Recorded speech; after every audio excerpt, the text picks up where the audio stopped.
To start, I want to thank my mom and my friend Will Press for coming out today. It's a busy work day, so thank you. And also I want to say that I think Anna's presentation on language and learning, I think it was an excellent representation of, or depiction of studying abroad in China, not just Beijing. So to start, what is Neimenggu? It is the province of Inner Mongolia in China. Just to clarify that,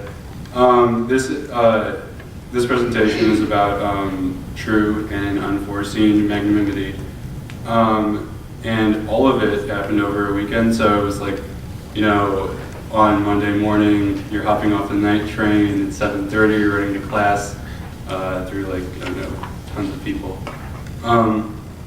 But to move forward, before I get to my story, I want to talk a little about China. And well, I guess this is my itinerary. It's somewhat accurate. So first thing about I'll talk about Beijing. I studied abroad in Beijing, spring 2012. A different program than Anna, but because I think my experience is a little bit less academically intensive. I had more time, but so this is a picture I took of Beijing at night. You can see that it's developing pretty quickly. This is taken during the Lantern Festival, which is during Chinese New Year. This is actually Fujing, which I think one of your pictures came from. This is Fujing at night. You can eat scorpions and lizard skin there and stuff. It's pretty cool. That's an experience. But so the first destination we went to is Baotou. I was with 4 people, all students from American University.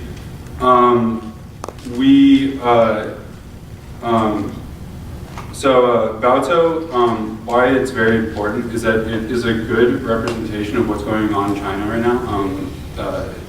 It is a steel city, boom town, you can call it like industrial Wild West kind of. So here's some pictures from it. This is a standard breakfast. It's fried dough and salted milk tea, and some little veggies up there. This is standard breakfast in the region. And these are migrant workers that have, the influx is caused by the rapid development of steel industry in cities like Baotou. Here's our kind of accurate representations of yurts or traditional houses. And here's a picture of the camel. The gobi does touch in Mongolia, so you'd have dunes and camels and stuff like that. Probably the most interesting thing I found about Baotou was we were walking around after dinner one night, and we just stumbled upon some warehouse, and we looked inside, and what is everybody doing at night? Playing video games in the middle of the desert. So it's a lot of fun. So the second destination we went to was Hohhot. It's the capital of Inner Mongolia. It was just kind of it's a little bit more developed than Baotou. This is a common scene that you'll see around a lot of developing China, almost everywhere. These are skeletons of buildings, usually for housing. These ones look like for housing. This is a natural gas station. Most cars in Mongolia run off natural gas. Here's a steppe. Mining is now a big part of Mongolia, the country, and it's becoming part of Inner Mongolia's economy. As you can see, to kind of curb some of their development issues, here's an expression of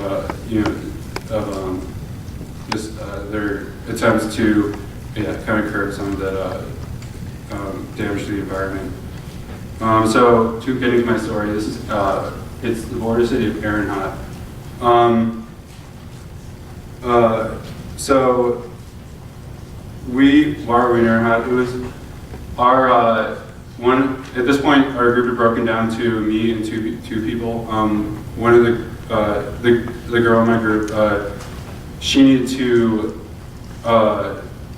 renew her visa. So basically what we had to do is we had to check out of China, then check back in, and check out of China into Mongolia, then back into China. So this is kind of where the story starts.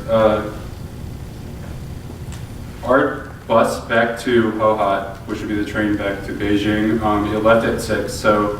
at night. We woke up at break of dawn to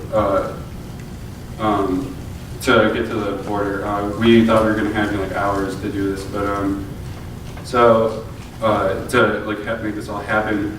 But so we get to the border, and pretty much the way the system works is that you have to cross in a vehicle.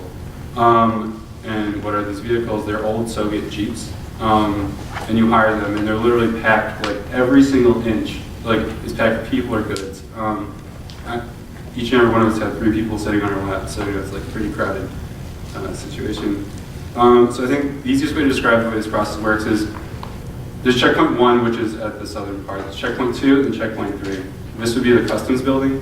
So you have to take your vehicle to checkpoint 2, get out, cross to the customs building, and then you're checked out of China after you cross out, and you go to the north end of the building. Your Soviet Jeep is supposed to meet you at the other side. So we checked out of China, and our Soviet Jeep didn't show up. We sat for 2 hours, not knowing what to do. I don't really know what this territory is considered legally, or it's like, because we're not in Mongolia, but it's weird. So we waited for 2 hours, like everybody's getting worried, tensions, they rise, panic, it hits, and then this woman approaches us. She's Mongolian, pretty short, a little wider, black hair, black eyes. She's in English.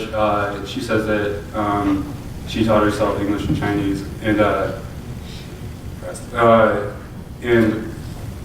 so after waiting with us for 3 hours and counseling us, bringing us, like, pretty much telling us that it'll be all right, like, when our car didn't show up, we couldn't get in any other Jeeps because they're so packed that you literally can't fit in. So after 3 hours of waiting with us and counseling us, she devised this plan to escape her situation, and so there's a gravel road or a truck. There's a road for freight, kind of like on the north side, and pretty much what's going to happen is that her plan was so we would run, catch a gravel truck as it was passing, and then we'd be free. So the first time, the guard stops us and he's like yelling at us, "What are you guys doing? Like, we're going to arrest you." So we had to wish for sneaking the second time. So second time, there's a Mongolian family with me personally, and my friend stayed back. It was a mom and 2 little kids. So we see the gravel truck running. Our Mongolian woman was helping us. She walks up to the border guard, distracts him to keep his back turned. We're running up alongside this gravel truck, like banging on the door, like let us in. And so he finally swings open the door. We all hop in the compartment, like I lift up the kids, and we cross it over freely. It was a special moment in my life. And what ended up happening was this is a picture. The line of freight trucks was backed up, so they had to. He let us out. We walked probably like a quarter of a mile down the road. I was with the Mongolian family. This is the only picture I have in the zone because they yelled at me and didn't do the pictures because I don't know what the situation is. But so I mean, what this experience taught me is that this woman sacrificing 3 hours of her her life, she missed her truck too just to help us out.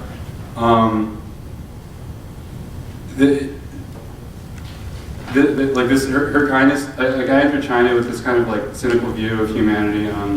Coming from philosophy, it's almost natural, but so she showed me like a new realm of living that I have a great debt to, and that's essentially my the point of my story is that like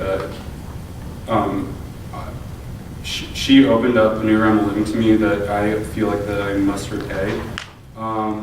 And recently I found out that the Peace Corps is going to send me to China, so I'll have that chance to repay what I feel is due.